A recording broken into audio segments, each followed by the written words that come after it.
Hey people, it's Nice. Okay, I'd like to thank one of my followers for sharing this article with me. So this is from a site called Black Women of Brazil. So here it goes. This is titled "Someone Has to Fight, We're Dying." With Vida Negras Importam, Black Lives Matter marches in 10 cities, protests raise tone against racism in Brazil.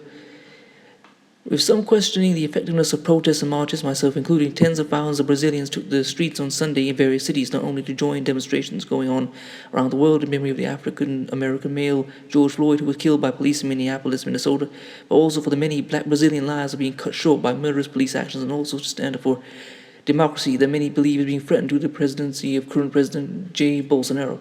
We'll always report on the marches as they went down in the country's largest cities, Sao Paulo and Rio de Janeiro. Protests against Bolsonaro government spread to dozens of cities and ignored orientation to avoid social agglomeration.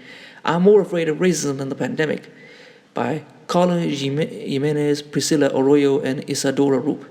Thousands of people protested this Sunday around the world against racism. In Brazil, it was no different. In the midst of the coronavirus pandemic, which has killed more than 36,000 people and infected more than 690,000 in the country, protesters took to the streets, ignoring the recommendations to avoid agglomerations, to demand an end to racist violence, to raise anti-fascist flags and defend Brazilian democracy, in contrast to the protests that have been taking place for weeks with the adhesion and support of President Jair Bolsonaro for the closure of the federal Supreme Court and the National Congress. I am more afraid of racism than of the pandemic. Obviously, the coronavirus kills, but racism is very cruel, explains Julia, a young black woman from the south of Sao Paulo, one of 10 Brazilian cities with a massive protest. What's the use of staying at home if the majority of the black population is not able to be quarantined?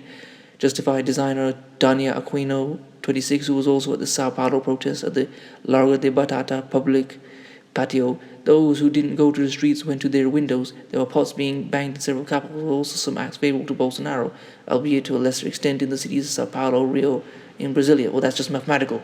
The majority of Brazil's people are black, even though they've tried to fiddle the figures just like they do in America. The act in Largo da Batata on the west side of the city of Sao Paulo began timidly and gained strength for a little more than 2 hours. The place was full at around 3 p.m., even taking a stretch of Avenida Faria Lima, one of Sao Paulo's most important financial commercial avenues. The military police estimates the total number of participants at 3,000, which appeared to be slightly below what the report testified. The organizer says there were at least 10,000 people. Hundreds of police officers were present around the square. People arrived a little tense, not only the fear of encountering police violence, but also because of the precautions to prevent the spread of the coronavirus. Armed with proactive masks and alcohol gel, many with face shields, the public was diverse. There were young people, whole families, and even the elderly who justified the trip, belonging to a risk group of the COVID-19 because they thought it was important to have their voices heard. Despite the organizers' request for people to keep their distance from each other, there was little respect for the proposed social distance of 1 to 2 meters, which is impossible in a crowd. It's just not nonsensical. From the top of a sound call, black leaders demanded the engagement of white people to save Vidas Pretas, black lives. Democracy never existed. Racism is part of the white man's DNA. You are criminals, provoked a young leader who warned, now it's the time for pretense to take over, he added. A group of black collectives shouted the name of murdered innocent people, from the girl Agatha Felix, passing through João Pedro, who died in Sao Gonçalo, to councilwoman Marielle Franco, who died 2.5 years ago. Marielle asked, if I'm going to ask how many more have to die for this war to end, said a girl in the center of a circle of young black people. Many protesters against racism joined others against President Jair Bolsonaro, who were present, and as against the return of the military dictatorship, also demanded the maintenance of the democratic regime. Screams of Fora Bolsonaro, out with Bolsonaro, and Vida Negras Importam, Black Lives Matter were the basis of the meeting, which lasted until about 4:30 p.m., where the protesters decided to march. There was a climate of hope, but also a sense that the anti-racist struggle has a long way to go. We are taking a stand against authority who oppress underprivileged classes like Northeasterners and blacks. We are all afraid of COVID, but as I live alone, I'm not a risk to others, explained Rodrigo Silva, 33, who declares himself to be punk. Okay. Overt policing impressed and made the environment tense. With a tear in her eyes, the nursing technician Ana Paula Braga, 41, said she felt overwhelmed. We cannot let this evil force in the country grow of authoritarianism. No, it's white supremacy. All of this is stemming from that. I am a woman, black. I feel that we are losing more freedom every day. Unfortunately, I see no hope for the near future. What we are doing here today is a construction, said the woman who is a civil servant and a public employee of the Ministry of Health. The clashes with the police were the great fear of the governor of Sao Paulo, said João Rio, who acted so the demonstrators for and against the government meet. All we don't need is to establish confrontations on the street right now in Brazil. They will only serve those who have an authoritarian project and want to justify the presence of the army and with more authoritarian and tougher measures before a state or a group of states, she said in an interview for the previous week. But on a day of anti-fascist, anti-racist protests for young black women reported being approached by the police, we came to protest against racism. We suffer racism up close. We were surrounded 4 times on the way and during the act. Now on the way back too, said Taina Andrada, 18, pointed to the car. They stopped us, but they didn't stop the group of white girls who were right in front of us, said the protester.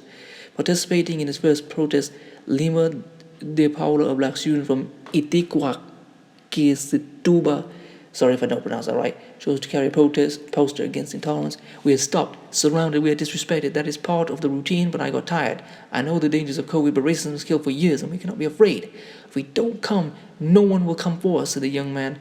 Veteran Juarez Correa Barros Jr., 63, said he was addicted to democracy and explained why he chose to take a risk to face an agglomeration in the middle of a pandemic. I feel more insecure in Brazil with this president than I have ever felt in my entire life.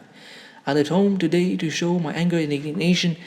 Initially, the demonstration was to take place on Avenida Paulista, but the organizers changed the location of the act after a decision by a Sao Paulo justice, since in the center there will be a pro-government concentration. At around 4:30 p.m., the demonstrations in Lago da Batata was closed by the organizers who recommended people to go home. One group, however, decided to march to Avenida Paulista, but was prevented by a police blockade. Police negotiators tried to move members to leave the streets, but they insisted those who are still here are vandals. Those who spoke out were good citizens, said the executive secretary of the military police, Colonel Alvaro Camilo, live in an interview with CNN Brazil. In this end, the police dropped gas bombs to disperse those left behind. According to military police final balance sheet, 14 people were arrested. In the evaluation of Guilherme Boulos, candidate for the presidency in 2018 for the Peaceful Party and one of the leaders of MTST, when he organizes demonstrations in the beginning of a path to stop fascism in Brazil. We started last Sunday and continue today. If only fascists are on the streets, however much of a minority they are in society, an atmosphere of intimidation ends up being created. It's what we want to avoid, he said. Osense Polisi. A week after an anti-racist act ended in police repression and turmoil in the capital of Parana, a cordon of riot police vehicles and cavalry surrounded the Santos Andrade Square, where the Vidas Negras Importam Fora Bolsonaro Act was held in Curitiba. Ostensive policing was disproportionate to the number of protesters searched one by one before entering the boundary of the square. With their hands on their heads, they had their bodies and backpacks inspected. Water bottles and the now ubiquitous gel alcohol were opened while the MP helicopter flew over the square and surroundings. Upon seeing the approaches, the environmental engineer Everton Roca hesitated. A black man born in the interior of Bahia has lived in Curitiba for 5 years, where he completed his master's degree in chemical engineering from the Federal University of Parana. For a second, I thought about not going back home, but someone has to fight. We are dying, he lamented. The decision to search the participants, according to a spokeswoman for the Parana MPM, Lieutenant Michelle Trinidad, was due to the depredations that took place on Monday, June 2nd, and to ensure the safety of the protesters. The organizers were very helpful, said the OAB, or Brazilian Bar Association, and the public ministry also helped in the intermediation, he declared. According to the spokesman, 4 people were arrested for possession of narcotics, but in the analysis of the public defender and coordinator of the ethno-racial policies group of the public defender's office, Rita Cristina de Oliveira, the MP, could not have done the pat-down. It's an illicit way of preventing the right to free expression, evaluates the defender. It's not frivolous to say that this doesn't occur as a standard as adopted in the current pro-government or pro-Lava Jato or anti-corruption demonstrations which are common here in the city. At this point, it comes the time to reflect on the successful embranquecimento whitening project that stifles the cry and the presence of blacks in the city historically, and that is reproduced in police action, he said. Miguel Otavio Agafafili seeks George Floyd. It's a sense of fear that my right to speak and to come and go is being limited, lamented Natasha de Miranda Gomez, a member of Socialist Collective. In Curitiba, as in other Brazilian capitals, the death of the boy Miguel Otavio Santana da Silva, who fell to his death from one of the buildings of the Torre Gêmeas Twin Towers in Recife, was remembered with emotion, and we could no longer settle for things as they are. With Miguel, a black boy, dying because his mother had to walk her employer's dog during full quarantine. We fight for anti-racism and anti-capitalism. The black people never win in this system. complained the young Natasha. Part of the protesters went to Iguacu Palace, the seat of the state government, under the watchful eyes of the police. On the way from the apartments, locals beat on pots and joined the chorus Fora Bolsonaro. Protesters and police remained at the scene until early evening, and there was no record of confrontation.